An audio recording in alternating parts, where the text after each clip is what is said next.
Vamos iniciar nosso estudo olhando para a definição de função. Para definir uma função real, representada por f de r em r, nós sabemos que devemos determinar uma fórmula, uma regra, que nos permita associar a cada elemento x do domínio um único elemento y da imagem. Essa regra pode ser uma das 6 razões trigonométricas que nós estudamos que foram definidas num círculo trigonométrico, porque cada vez que nós variarmos esse arco sobre o círculo trigonométrico, nós vamos poder calcular de maneira única uma das 6 razões trigonométricas. Assim, por exemplo, se nós definirmos a função f de x igual a seno de x, significa que para cada valor, para cada elemento x do domínio que nós tomarmos, nós vamos associar o valor do seno desse arco. Esses dois valores formarão, então, um ponto que pode ser representado no plano cartesiano. Para cada x que eu tomar, eu vou determinar o valor do y. Por exemplo, se x for igual a π quartos, nós vamos calcular que f de π quartos vai ser o valor do seno de π quartos. Da nossa tabela ou do círculo trigonométrico, a gente viu que seno de π quartos corresponde ao valor raiz de 2 sobre 2. Então, o y aqui calculado é raiz de 2 sobre 2, que forma um ponto dessa função trigonométrica. Então, esse estudo é o que nós vamos querer fazer agora para cada uma dessas funções trigonométricas, onde nós vamos usar cada uma dessas razões trigonométricas para definir uma das funções, olhando então como que vai ficar o desenho do gráfico, como vai ficar o domínio, a imagem, se tem assíntotas ou não, tomando todas essas propriedades que nós já estudamos anteriormente para representar agora nesse plano cartesiano. Vamos olhar então para as características da função f de x cosseno de x. Então, essa função, para cada ângulo x, vai associar o valor do cosseno desse ângulo, ou cosseno desse arco. Como nós vimos no plano cartesiano, para representar as funções trigonométricas, fica sempre mais fácil se nós formos marcando sempre os quadrantes no eixo x. Então, aqui nós marcamos o π meio no eixo x, que é onde se encerra o primeiro quadrante. Depois, marcamos o π, então de π meios até π nós temos o segundo quadrante. Marcamos o 3π meios, que determina onde fica o terceiro quadrante, e de 3π meios a 2π, o quarto quadrante, encerrando então aqui uma volta, a primeira volta do círculo trigonométrico. Então, marquei aqui todos os ângulos que estão na primeira volta do círculo trigonométrico. Então, para cada um desses ângulos da volta do círculo trigonométrico, nós vamos agora calcular quanto que é o cosseno desse ângulo, marcando aqui no eixo y. Então, por exemplo, cosseno de 0, nós sabemos que é 1. Então, 0, 1 é um ponto desse gráfico da função cosseno de x. Cosseno de π meios é 0, então é um ponto que fica bem em cima do eixo x, e nós dizemos que π meio é uma raiz da função, porque ele zera a função e o ponto fica bem em cima do eixo x. Então, no primeiro quadrante, o cosseno ele vai de 1 até 0, então ele é decrescente. Cosseno de π é menos 1, então nós marcamos o ponto π menos 1. Então, nesse segundo quadrante, os valores do cosseno variam de 0 até -1. No terceiro quadrante, 3π, o cosseno de 3π é 0. Então, aqui no terceiro quadrante, o cosseno ele varia de -1 até chegar no 0. Completando uma volta em 2π, o cosseno de 2π volta a ser 1. Então, nós marcamos aqui no gráfico 2π1, formando então o gráfico do cosseno na primeira volta, que é essa onda que começa em 1, passa por 0, vai por -1 e volta a ser 1. Depois que passa de 2π, todos esses valores começam a se repetir. Então, a gente diz que esse intervalo que vai de 0 até 2π é chamado de período da função. Então, aqui quando a gente descreve qual é o valor de P, nós colocamos 2π, porque é o tamanho do intervalo onde a função tem o seu comportamento completo e depois sempre se repete em todos os outros intervalos, tá? Então, esse é o período da função. Qual é a frequência com que ele vai se repetir ali em intervalo? Sempre intervalos de 2π de tamanho, a gente vai ter que desenhar o mesmo formato de gráfico, certo? Nas funções, a gente tem determinado dois conjuntos, o conjunto domínio e o conjunto imagem. O conjunto domínio, nós temos que sempre olhar no eixo x. Quais são os valores do eixo x que são utilizados na função? Então, eu olho para um valor do x e vejo se ele é um ponto da função. Para cada valor do x que existe um ponto da função, significa que ele faz parte do domínio. Um elemento x aqui do eixo não vai fazer parte do domínio quando nele estiver representada uma assíntota. A função cosseno não tem assíntotas, então o seu domínio são todos os números reais. Nós não precisamos retirar desse conjunto nenhum valor de x, porque para qualquer valor de x nós podemos calcular o valor do cosseno. A imagem nós temos que olhar no eixo y. Então, no eixo y, eu tenho que olhar os valores que estão sendo pontos dessa função. Aqui a gente observa que o -1 faz parte do gráfico da função, porque ele faz par com o ponto π menos 1. Então, π menos 1 é um ponto da função, significa que o -1 é a imagem da função. Se nós tomarmos aqui o número -2, a gente observa que -2 não faz parte da imagem da função, porque eu não consigo formar nenhum ponto dessa função com o número -2. Então, -2 não pertence à imagem dessa função. Então, assim, tem pontos acima do 1 aqui, também não fazem parte da imagem da função.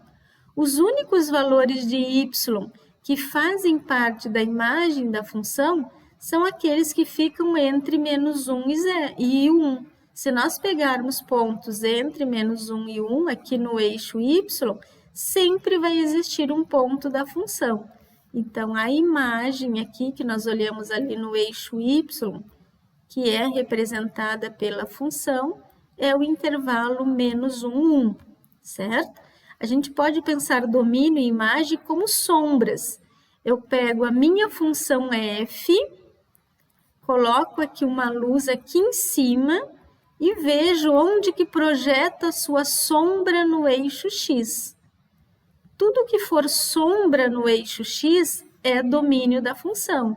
Então, fazendo uma sombra aqui, tudo isso aqui é sombra da função. Coloco uma luz aqui embaixo para refletir no eixo x, isso é sombra da função. Para a imagem, essa luz tem que estar aqui, refletindo lá no eixo vertical. Então, se eu colocar uma luz aqui, tudo isso vai fazer sombra aqui no eixo y. Só aqui faz sombra, aqui passa luz direto, não tem sombra. Então, a sombra da função fica entre -1 e 1, por isso a imagem é de -1 até 1, certo? A função cosseno, ela é uma função em que, se eu pegar um arco positivo e calcular o valor desse cosseno, por exemplo, aqui, π², seno de π² é a raiz de 2 sobre 2, positivo. Se eu pegar o mesmo π² e trocar o sinal, pegar o seu oposto, menos π², então vou aqui. Cosseno de menos π² continua sendo raiz de 2 sobre 2. O sinal desse valor é o mesmo do seu ângulo negativo. Então, a gente diz que o cosseno é uma função que é par, certo? Isso a gente vê geometricamente que os valores dos dois lados aqui são exatamente iguais, embora os ângulos tenham sinais contrários. Conhecidas essas características da função cosseno de x, nós vamos então procurar utilizar essas características para obter como é que fica essa nova função se nós acrescentarmos parâmetros, que são valores que alteram aquela função original, certo? Então, aqui nessa função, nós temos 3 parâmetros. O a, que multiplica o x, o b, que está multiplicando toda a função cosseno, e o d, que está sendo adicionado a essa função. Então, para estudar as funções trigonométricas, um dos primeiros cálculos que a gente pode fazer é analisar período e domínio, em qualquer ordem, né? Na questão do domínio, a gente observa que a função cosseno não vai alterar o seu domínio, que sempre vai ser todos os números reais, ou seja, eu não preciso me preocupar que a função não precisa me preocupar com assíntotas, porque essa função não tem assíntotas. Eu posso calcular o cosseno para qualquer valor do ângulo. Então, aqui o meu domínio todos os reais, certo? Vou pensar, então, período. O cosseno, o período dele é de 0 a 2π, mas aqui nós não temos cosseno de x, temos cosseno de x dividido por 4. Então, se o x está dividido por 4, significa que nós estamos multiplicando esse x por 1/4. Então, esse 1/4 que é o valor do a. Então, o período de uma função trigonométrica sempre fica dividido por esse valor de a. Período do cosseno é 2π, então a gente vai fazer o cálculo 2π divididos por a. Isso vai nos dar, então, que o período dessa função vai ser 2π divididos por 1/4, vou colocar aqui do lado, em vez de colocar no denominador, que a gente já faz a conta de fração, né, que é copiar o primeiro termo, realizar uma multiplicação pelo inverso do número. Então, nós temos que o período dessa função vai ser 8π. Ou seja, o que aconteceu aqui? Um alongamento horizontal de um fator 4, né? Nós multiplicamos por 4 o período da função. Então, essa função vai ficar mais estendida do que a função cosseno original. Então, nós vamos ter que representar o gráfico da função nesse intervalo, de 0 até 8π. Então, esses 8π eu vou procurar dividir em 4 partes iguais para representar cada um dos quadrantes, né? O comportamento do cosseno se altera. Então, já que sabemos que a onda, né, vai ficar entre 0 a 8π, vamos determinar agora a imagem, certo? A imagem do cosseno sempre é de menos 1 a 1, mas aqui nós vamos estar multiplicando por 3 o valor desse cosseno, então a imagem que ficava entre menos 1 e 1, agora vai ficar entre 3 e menos 3, ou seja, vai ocorrer um alongamento agora no sentido vertical, né? Como b igual a 3, significa que nós vamos ter um alongamento horizontal pelo fator 3. A imagem que era de menos 1 até 1, multiplicando tudo isso por 3, vai passar a ser um intervalo de menos 3 até 3. Então, o gráfico da nossa função vai ter que ficar desenhado dentro desse intervalo que fica entre 3 e menos 3. Certo? Esse é a imagem final? Ainda não, né? Nós temos aqui mais uma transformação para fazer. Nessa transformação, nós temos d igual a menos 1. Como esse d ele está sendo adicionado à função, então nós vamos ter um deslocamento vertical dessa função. E o sinal desse número indica qual é a direção que eu vou fazer esse deslocamento. Como é vertical, ele pode ser para cima ou para baixo. Na função, nós vamos estar diminuindo 1, então o deslocamento de cada ponto dessa função vai ser para baixo, porque vai haver um deslocamento. Então, se a função, como nós vimos ali a imagem, estava entre menos 3 e 3, quando nós diminuirmos 1 dessa função, agora ele vai passar em 2. Aqui, menos 3, se eu diminuir 1, vai ser menos 4. Então, o gráfico da nossa função agora, fazendo esse deslocamento, vai ficar entre 2 e menos 4, certo? Porque cada ponto nós vamos deslocar ali uma unidade. Então, para essa função f, a imagem final agora, sim, não temos mais transformações a fazer. A imagem dessa função vai ficar dentro do intervalo menos 4 até 2, certo?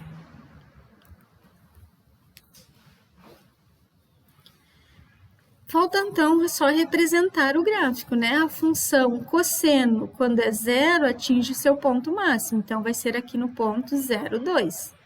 Certo? No meio dessa função tem o π, que vai corresponder aqui. Aqui nós temos como está em 8π. A metade dela vai ser em 4π, vai corresponder o valor mínimo da função, que é o menos 4. Então, a função vai ter que passar do ponto máximo no seu zero, do zero decresce até menos 4 volta a ser zero, em 8π, onde encerra o seu período, volta a ser 1. E depois, então, ela continua se repetindo nos outros intervalos. A função seno de x tem as características bem semelhantes à função cosseno. Observem que o domínio da função também vai ser todos os reais. Projetando aqui a sombra desse gráfico sobre o eixo x, nós vamos ter sombra em todo o eixo. Então, o domínio dessa função são todos os reais. A imagem é a projeção do gráfico sobre o eixo y. Então, projetando todo esse gráfico sobre o eixo y, nós vamos ter sombra só no intervalo de menos 1, que é o valor mínimo do seno, até 1, que é o valor máximo. Então, conjunto imagem dessa função é de menos 1 a 1, que a gente também pode escrever na forma x, que são números reais, que ficam entre menos 1 e 1. Certo?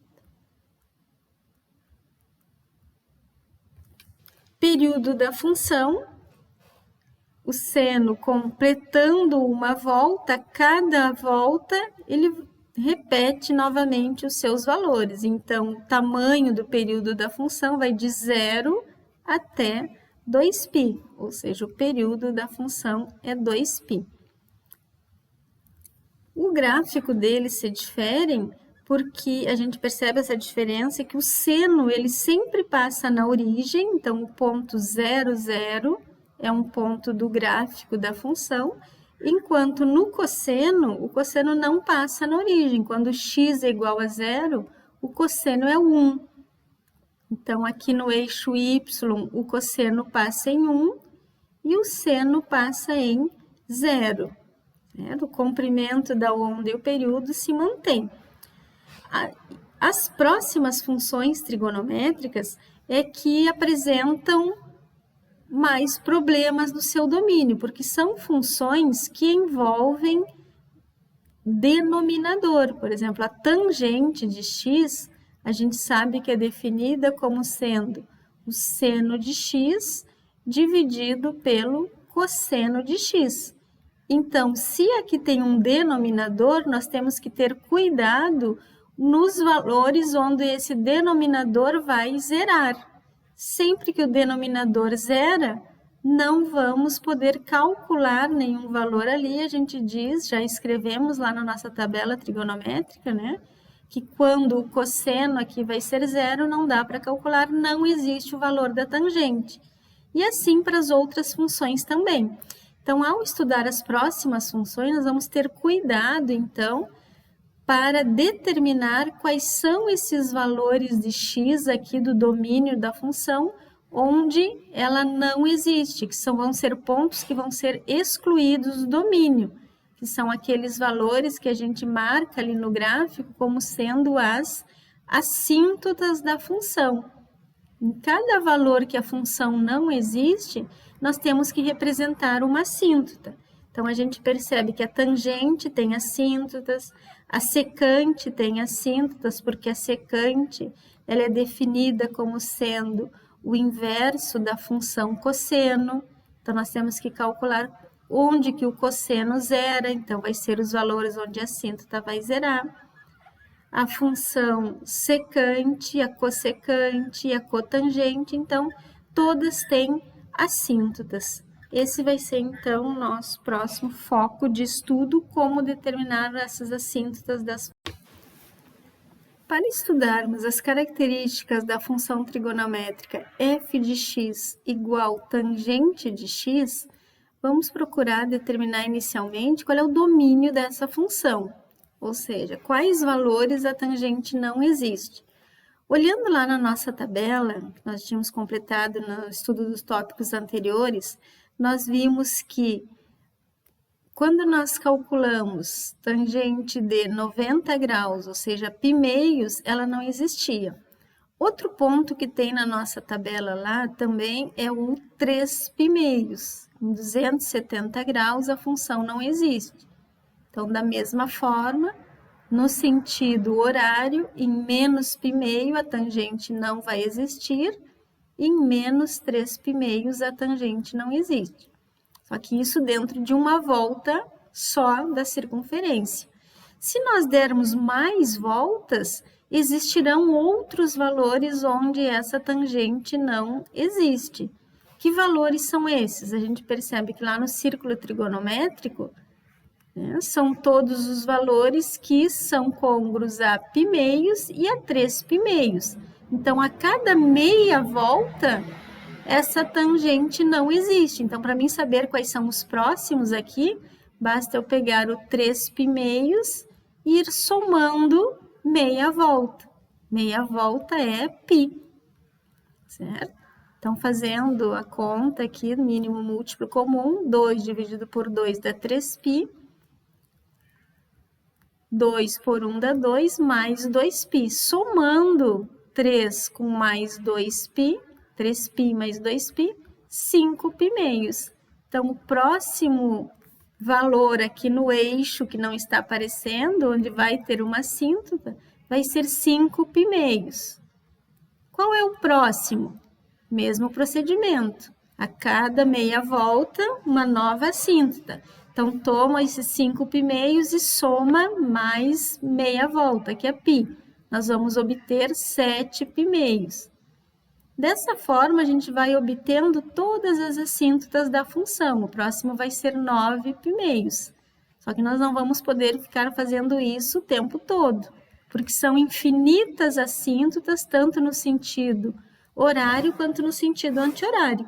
Então, para nós escrevermos o domínio dessa função, nós vamos ter que encontrar uma forma de descrever matematicamente como é que é o formato de todos esses números aqui que nós encontramos, certo? Então, o domínio da nossa função vão ser números reais.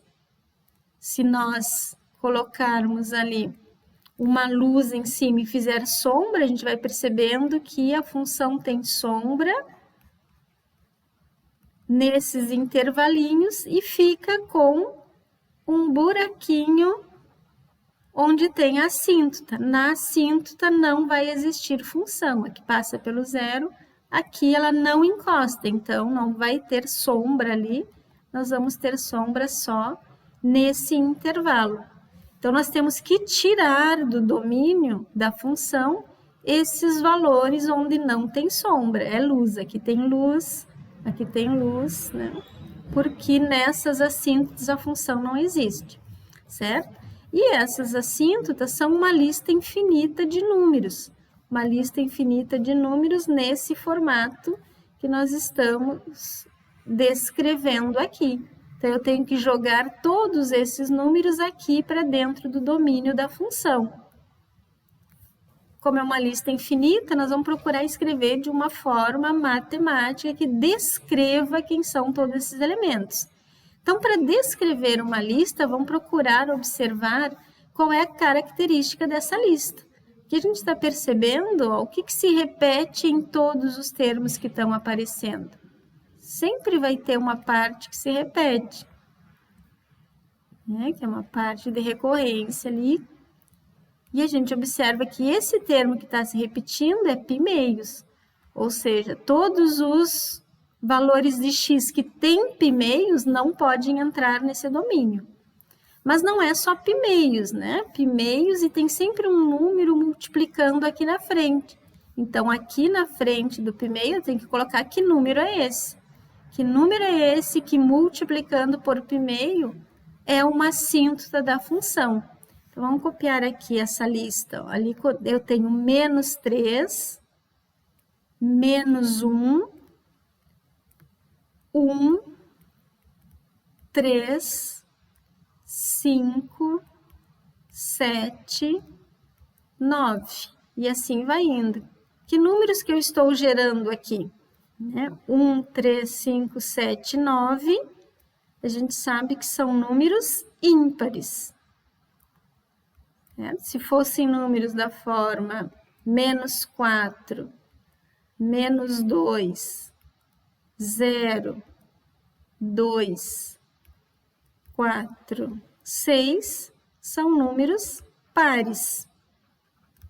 Juntando esses dois termos aí, essas duas listas, menos 3, menos 2, menos 1, 0, 1, 2, 3, nós vamos ter os números, todos os números inteiros.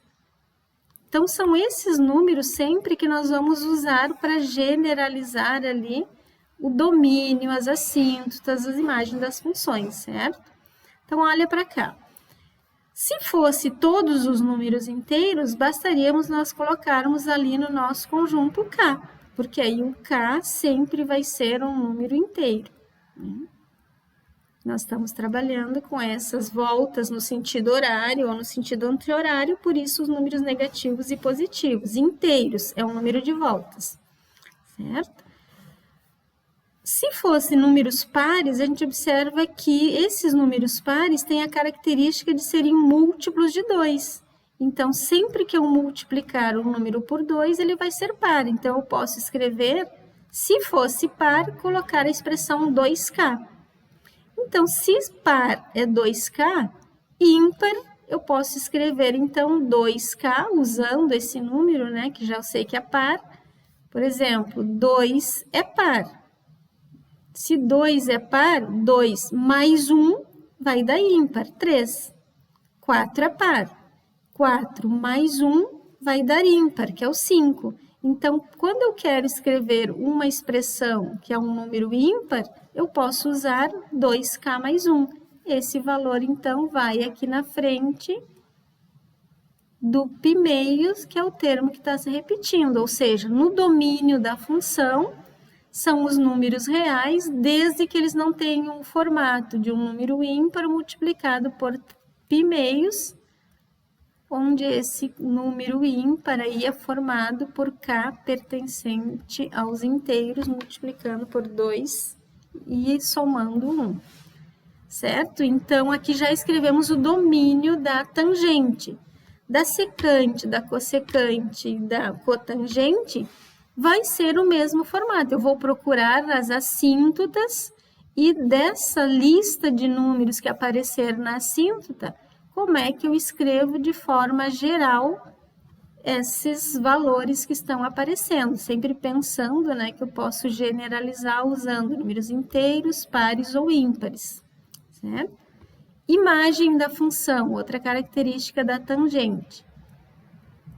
Diferente do seno e do cosseno, a gente observa aqui que a tangente não tem um valor mínimo. Então, ela vem desde o menos infinito. E isso faz sombra aqui no eixo Y, ó, vai fazendo sombra até chegar no zero. Essa parte, se eu refletir aqui, faz sombra também, passa pelo zero, faz sombra também nos eixos positivos. E não tem um valor onde essa sombra vai parar, ela vai crescendo até o mais infinito. Então, a sombra no eixo Y, que é a imagem, ficou em todo o eixo. Isso significa que a imagem dessa função são todos os números reais, certo?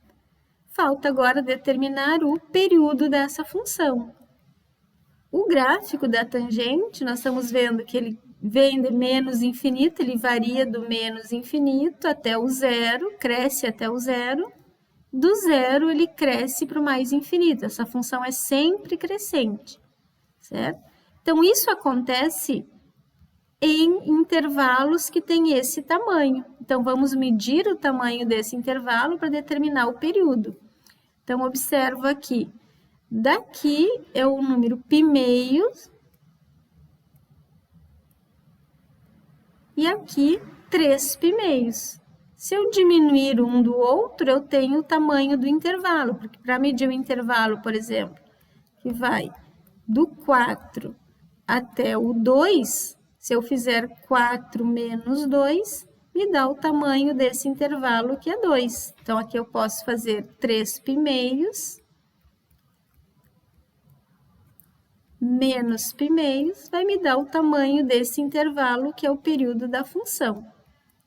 Então, 3 menos 1, 2π, já diminui direto, porque eles têm o mesmo denominador comum, que é o 2, simplificando, período da função π. Então, a função tangente tem período π.